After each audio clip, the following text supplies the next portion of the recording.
bahagian selatan, bahagian bomo Jawa. Jadi 3 bomo yang terkenal lah. 3 bomo Siap, bomo asli, bomo Jawa. Jadi boleh kenal pasti lokasi siapa orang ni. Okey, sebenarnya bila dikatakan bahawa ada ugutan, saya rasa bahawa saudari sudah pun dapat jawapan bahawa ini bukan pasangan sesuai. Itu je.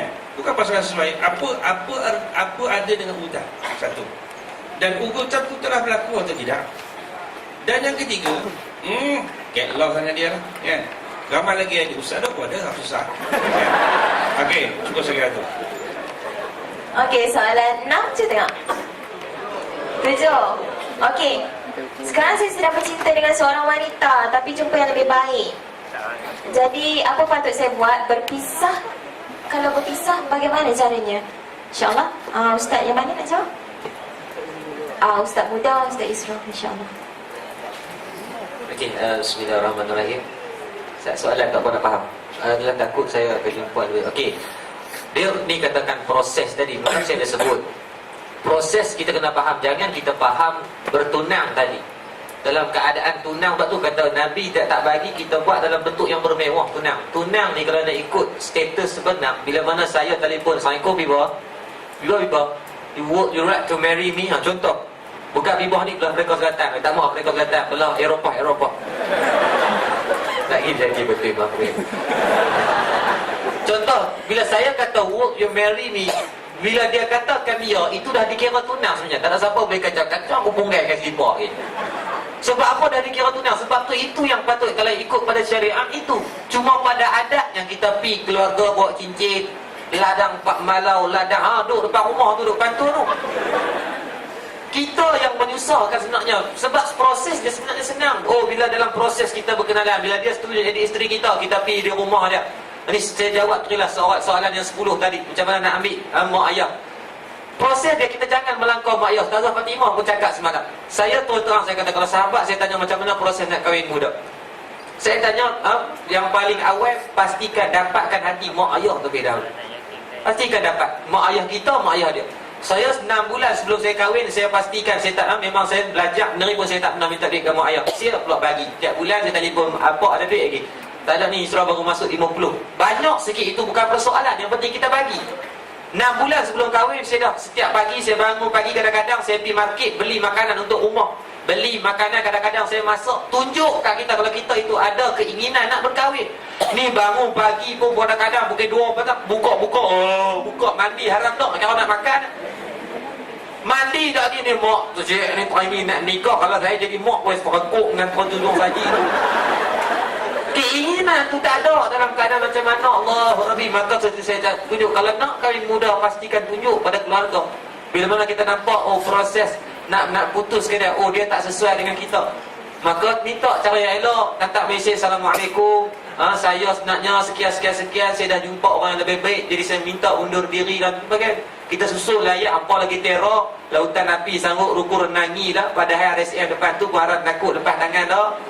Jadi dalam keadaan kita nampak bila mana proses pertunangan tadi, jangan kita melangkaui adat yang kita melalui syariat Allah Subhanahu Wa Taala, maka tidak ada masalah bagi kita bila-bila masa kita nak putus kalau kita rasa dia tak sesuai.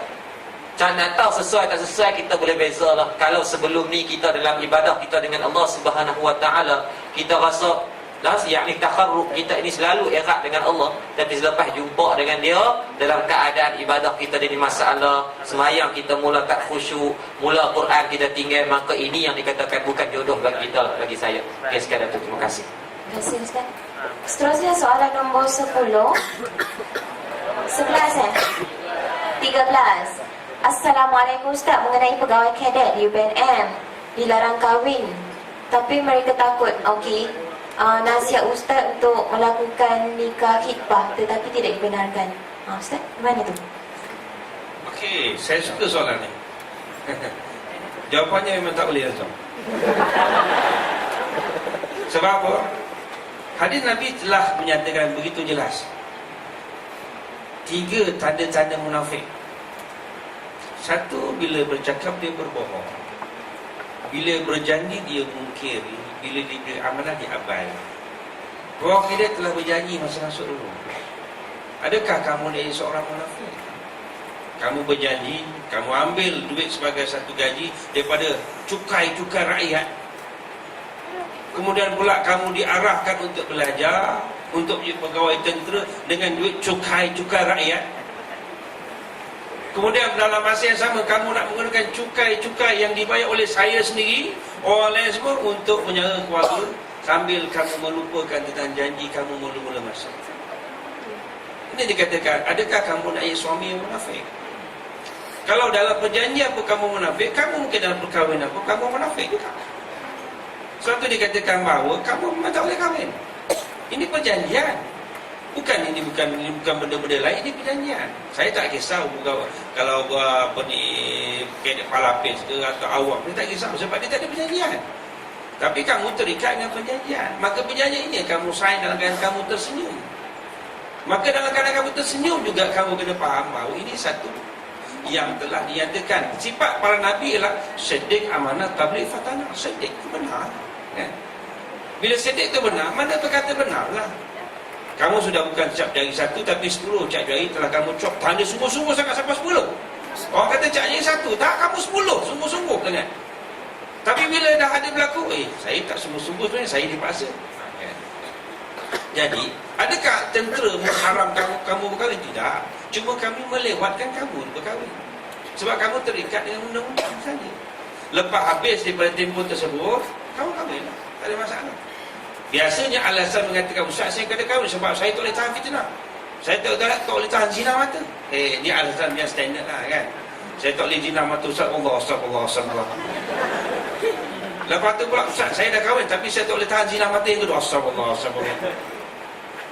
Berapa banyak topeng telah kamu nak gunakan untuk menggunakan alasan-alasan tersebut.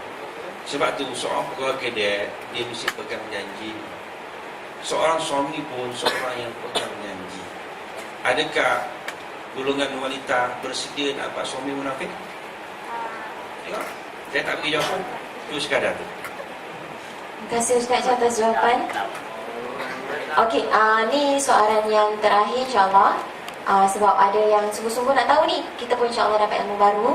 Yang ni tentang dua adik-beradik perempuan pada waktu yang menikah pada waktu yang serentak, tapi dengan suami yang berbeza lah.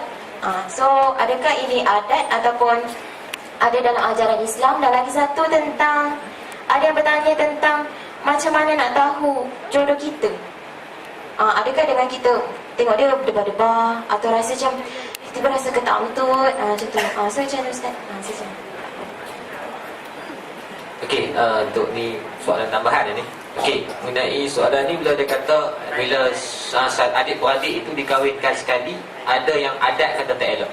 Jadi kita kena faham lah. Adat tidak boleh mengatasi syariat sampai bila-bila, sampai akhir hayat. Adat ini adalah satu benda yang turun-temurun, tapi syariat benda yang diturunkan oleh Allah berbeza. Jadi kita jangan nak melangkaui batas lah. Sebab tu saya pesan selalu saya pesan pada nak buat dalam ni, pastikan kita betulkan mana yang biasa. Biasa contoh ada adat yang tak elok, contoh kita betulkan. Baru kita biasakan benda yang betul. Betul bila kalau adat yang tak elok ni tidak ada nas, tidak ada satu hujah pun yang mengatakan kahwin sekali adik-beradik ni tak elok. Tak ada. Mak dia nak kahwin sekali dengan anak-anak pun tak apa. Kalau mak dia janda lah. Mak dengan pak dia bercerai, lepas tu nak kahwin sekali. Pak dia kahwin, mak dia kahwin, anak-anak. Boleh tak? Sebab tak ada. Yang melarang tak ada atas dalil atas nas. Kalau ada, tolong minta ustaz betulkan. Tak pernah jumpa lah. Nak kahwin sekali, tak apa. Nak kahwin bila-bila pun tak ada masalah. Tak. Yang menjadi masalah, so saya berkahwin dengan isteri saya, kahwin dengan kakak dia, kahwin dengan mak dia. Tu cari pasal. Sebab tidak ada nas yang melarang. Jadi buatlah. Lepas tu kata jangan jadikan adat mengatasi syariat. Sebab sekarang ni banyak yang berlaku. Kita tahu contoh kalau dalam kalangan kita nak kahwin muda, mungkin terlalu banyak kekangan. Antaranya kekangan duit. Saya banyaklah dilemparkan soalan. Assalamualaikum Ustaz, saya nak nikah, duit tak ada. Saya kata duit kamu ada berapa sekarang? Duit saya ada 500. Saya kata kamu dah boleh kahwin sebenarnya. 500 tu kamu simpan untuk mas kan, mahar kahwin kamu. Yang lain kamu, dia kata Ustaz lepas tu saya kata kamu reti kerja apa? Saya tak apa nak reti kerja apa. Tak apa, kamu cari tarikh waktu bulan Ramadan buat kenduri. Tak haram Ustaz kan, buat kenduri bulan Ramadan tak haram. Nabi cuma kata dalam hadis, bila mana kamu buat satu majlis, paling kurang sembelih seekor kambing. Hang tak ada, buat bulan Ramadan hang tahu confirm orang tak makan, buatlah satu tray wayang sikit. Tak orang main takkan orang nak makan sila abang ada sila makan. Obat dia tak makan lah. Hak yang uzur syari'i pun tak mau makan. Rugi dah duit. Tak rugi. Cuma abang suruh buat nampak teruk. 1000 orang pi 999 kata haram pun kita main ni kena. Dah lah dia salam tu dia cekak balas duit kita RM2, RM3 dalam sambut. Yang seorang tak kata sebab apa? Sebab bisu tubutlah hati. Gerak. Jadi ingat, jangan sekali adat itu sampai menghati syariat kata buat benda yang mudah maka laksana, tak ada masalah. Selagi mana nikah tadi berbalik dengan benda betul yang dia buat, cukup adanya saksi, adanya wali, adanya pengantin perempuan, adanya ijab kabul, falyatafaddal mashkura. Taklah duk kira adat-adat ni, maka kita buanglah pada adat yang tak betul. Itu yang kedua tadi mendapat mengenai yang dia katakan tadi, bila kata kita dah nampak dia berkenan macam tadilah, dia kawan nampak adik perempuan tu, oh rasa bentuknya tu, tu mungkin ada something dah, nampak dah chemistry tu, tengok dia, yo cantik gila, contoh kita nampak dia, mungkin insya-Allah, maka kita serahkan urusan itu, pemilihan itu kepada Allah Subhanahu Wa Taala. Dalam Quran sebut futur, manusia ni futur ni ada kecacatan, ada kelemahan, kita ni lemah, maka urusan nak memilih pun kita serahkan kepada Allah dalam bentuk istikharah yang kita lakukan. Dan serah, ya Allah, andai ke perempuan ini baik untuk agama aku, maka dekatkan dia dengan aku, ya Allah. Andai dia ini boleh mendatangkan, merosakkan agama aku, maka jauhkan dia pada aku, ya Allah. Sekian. Terima kasih. Terima kasih ucapkan kepada Ustaz. Ustaz, kita nak teruskan ataupun kita kan? Okey. Sebabkan kita sekarang dah jam 11.30, isteri-isteri Ustaz pun sedang menunggu. So dia harap para hadirin jangan rasa sedihlah sebab ada soalan tak dapat jawab, sebab kita ada 19 soalan dan kita hanya ada setengah jam aja untuk jawab. Tapi insya-Allah soalan-soalan itu akan dijawab dari semasa ke masa ataupun boleh direct SMS Ustaz Yusra ataupun Ustaz Daud untuk bertanya secara lanjut. Dan insya-Allah, dan seterusnya insya-Allah kita dengan berakhirnya sesi soal jawab tadi, maka berakhirlah forum kita pada malam ini. Dan insya-Allah kalau kita sekarang ni kita sedang pelihara hati, insya-Allah yang si dia pun sedang memelihara hati. Dan jika kita sedang pelihara diri, dan insya-Allah si dia pun sedang pelihara diri. Dan insya-Allah cinta itu datangnya dari syurga, sifatnya suci dan fitrah. Dan jika kita jaga, insya-Allah akan kembali ke syurga juga. Kita akan dengan pasangan insya-Allah ke syurga bersama-sama.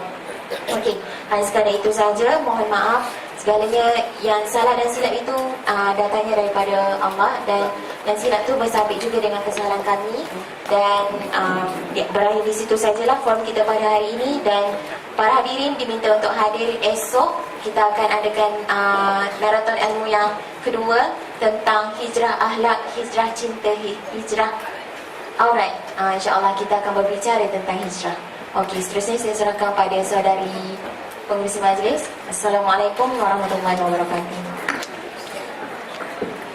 Jazakallahu khairan katsira diucapkan kepada kedua-dua ahli panel kita atas perbincangan yang cukup hebat, cukup manfaat sebentar tadi. Hadirin sekalian, cinta bukan kerana wajah, cinta bukan kerana harta, cinta bukan kerana dunia. Cinta ini mesti membawa kesyukurannya, cinta ini mestilah memberi manfaat kepada agamanya. Sekiranya benar cinta, mesti kita mahu bersama hingga ke syurga. Apa-apa yang membawa ke neraka itu bukan cinta namanya. Fahami dulu sebelum mencintai. Para hadirin yang dihormati sekalian, majlis pada malam ini diteruskan dengan penyampaian cenderahati. Sebagai tanda kenangan dan ucapan terima kasih, majlis mempersilakan Yang Berusaha Saudara Muhammad Iqbal Farouk bin Abdul Wasani selaku pengurusi Kelab Badan Dakwah dan Kerohanian UPNM untuk menyampaikan cenderahati, diiringi Saudara Muhammad Nur Hidayat bin Muan Muhammad. Majlis persilakan.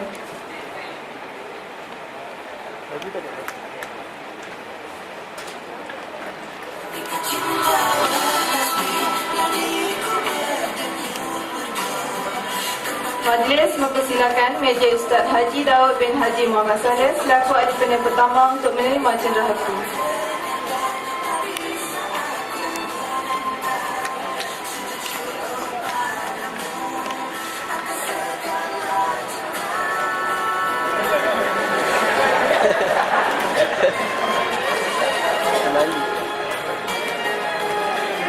Seterusnya, majlis mempersilakan Saudara Muhammad Yaakob Yusra merangkap ahli panel kedua untuk menerima cenderahati.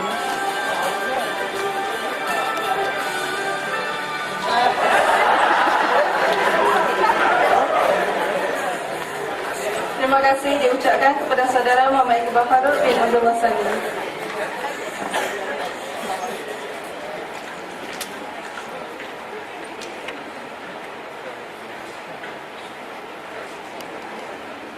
Dari Rokan ke Indragini, membawa tinta ke Kuala Linggi.